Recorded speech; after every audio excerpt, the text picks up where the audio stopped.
my name is Michelle May Curry. I am the project director of the Humanities for All initiative at the National Humanities Alliance. I'm also a lecturer of engaged in public humanities at Georgetown University, and alongside my work at the NHA, and I'm teaching a core course towards their new master's program in engaged public humanities. So my background, coming from an American culture PhD program, sort of found me in museum and gallery spaces quite often. So when I think about my own work in public scholarship, I often am in those spaces, thinking in that visual vein and material vein. But Humanities for All, as an initiative and as a website, grew out of a desire on the part of the NHA and its partners across the humanities sector, and funders at the Mellon Foundation to understand the growing field of the publicly engaged humanities in U.S. higher education, to create resources to help higher ed-based project directors and students of the humanities do community engaged work, and then to communicate the value of this work as a way of using the humanities to collaborate with different types of publics beyond the bounds of the university. And this work connects up with the NHA's wider mission of supporting the humanities on campuses, and in communities and on Capitol Hill. The National Humanities Alliance is a nationwide coalition of organizations advocating for the humanities on campuses and in communities, and it was founded in 1981 and has grown to over 230 member organizations from across different sectors, including universities, museums, libraries, cultural organizations, state humanities councils, and scholarly societies. And so we cultivate, a part of the NHA's work is cultivating support for federal funding for the humanities through the National Endowment for the Humanities, Title VI and Fulbright-Hays, National Archives, and the Institute of Museum and Library Sciences, and to just generally promote the value of studying the humanities and of engaging with the humanities. And then we also do a lot of convening work. We convene practitioners to explore best practices for advocating for the humanities and doing public humanities. And we do that through our National Humanities Conference and at our annual meeting and Humanities Advocacy Day in the spring. But the majority of my work includes demonstrating how community engaged humanities work sort of fits into this web of humanities work happening across the country and around the world.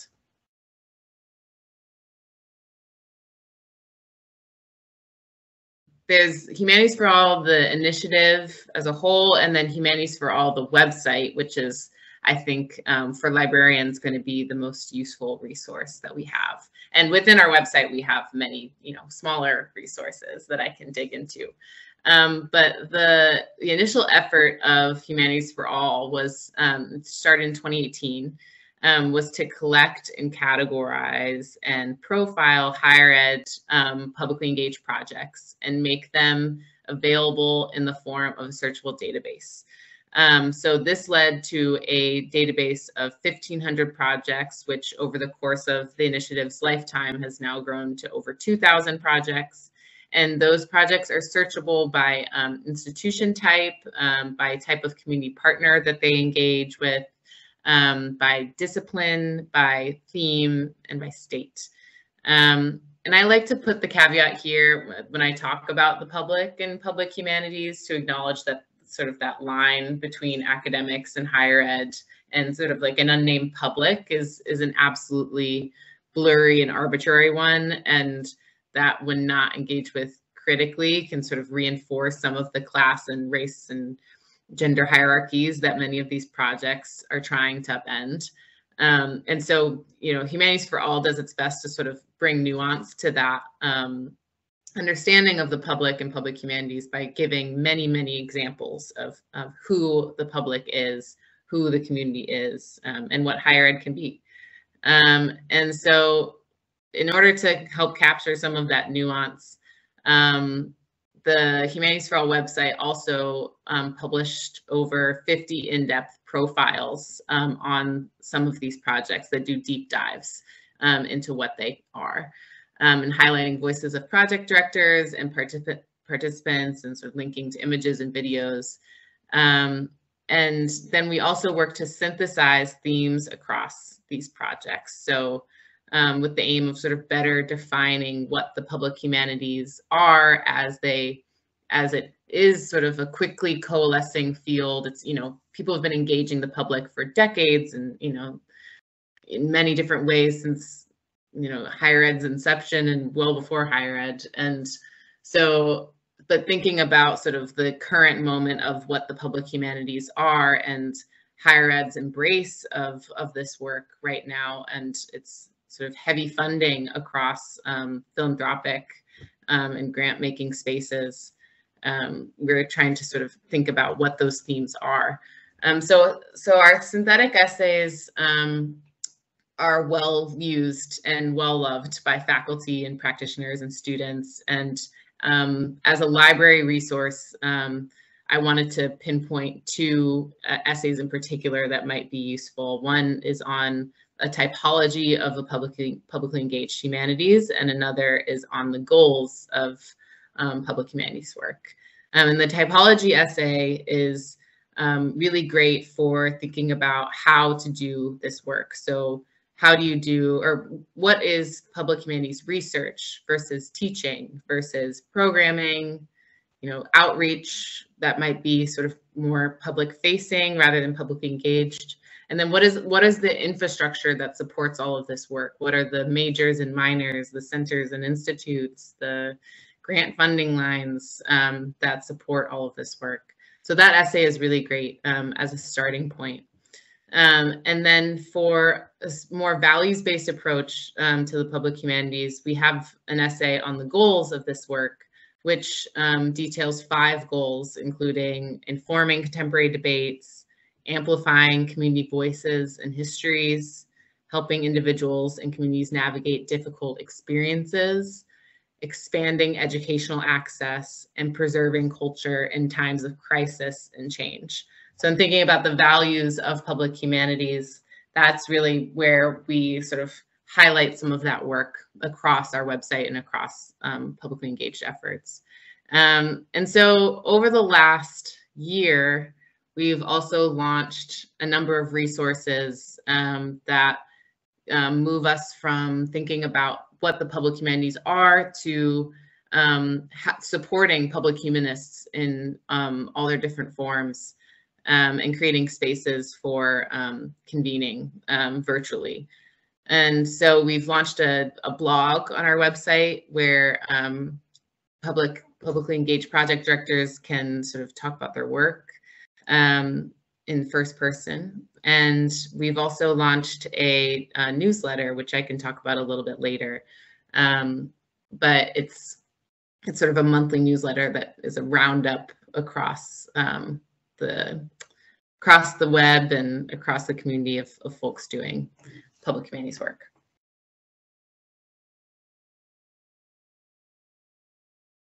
I am fairly new to the conversation around publishing in the public humanities, but I'm also getting sort of a hands-on approach to these questions right now as a co-editor of a new volume that's in its manuscript stages right now for Routledge, called the Routledge Companion to Publicly Engaged Humanities Scholarship. And me and my co-editor, Daniel Fisher-Livnay, have been working to think about how to use this volume to sort of speak to some of the challenges of doing publicly engaged writing. And so just from this experience over the last year and a half or so, one of the challenges, or I guess I'll start with saying all of the most innovative projects right now are working across multiple mediums, right? So across multiple publics, and include collaborators from across different communities, as well as levels and ranks within higher ed. And these types of innovative projects are not easily captured by traditional scholarly, peer-reviewed publishing venues. The sort of dynamic nature of this work requires dynamic publication genres and forms. A lot of the most exciting projects right now are using digital humanities tools and methodologies in new ways that sort of, if tried to capture in print, sort of lose that same tone or sense of connection. And so I think it's a matter of publishing genres and venues catching up with the sort of methods of public humanities work that are really exciting right now. And there's a couple really great efforts that are coming out of institutions that have sort of a high yield of public engagement. I'm thinking of CUNY Grad Center, the City University of New York's Graduate Center. They have a publication called Distributaries, which is an online venue for publishing publicly engaged writing. And I really appreciate some of the work that they're doing right now. And so the second thing I'll say is that many, not all, but many academics are incentivized to publish their work based on guidelines for tenure and review within their department or at their home institutions, whether it be publishing to sort of keep the ball rolling in that process, or just to keep an active profile within their department. And for public humanists whose work incorporates individuals from outside of the academy, it's quite possible that these partners are not necessarily incentivized to publish in the same venues or with the same objectives as their higher ed partners.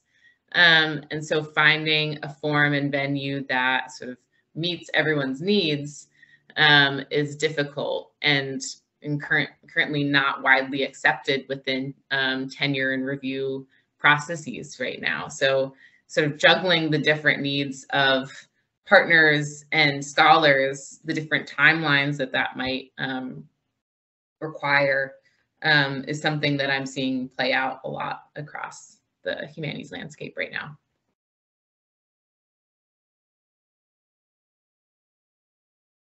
In terms of how to get involved, there's a few different ways. So our Humanities for All database is something that we source the database entries ourselves, but we also have a form where people can submit projects to the database themselves. And we are constantly hoping that folks submit to that. And we do get a steady stream.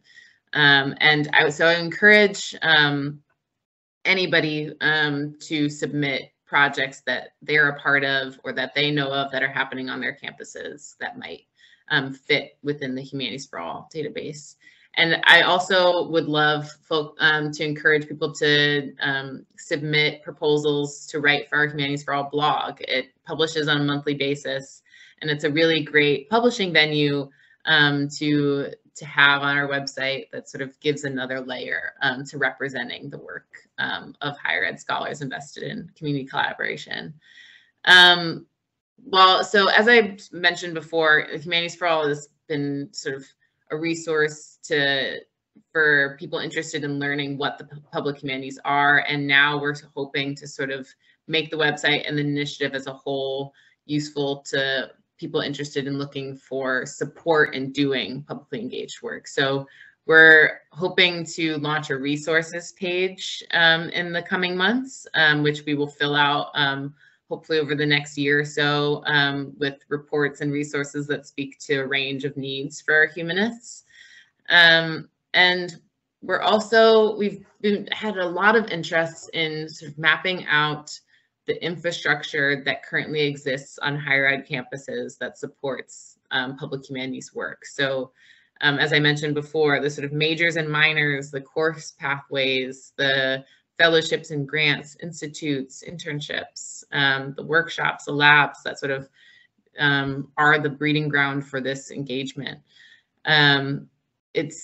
It's an invaluable support to public humanists in higher ed, and it's invaluable in terms of thinking about what the future of higher ed looks like to sort of feed into those spaces.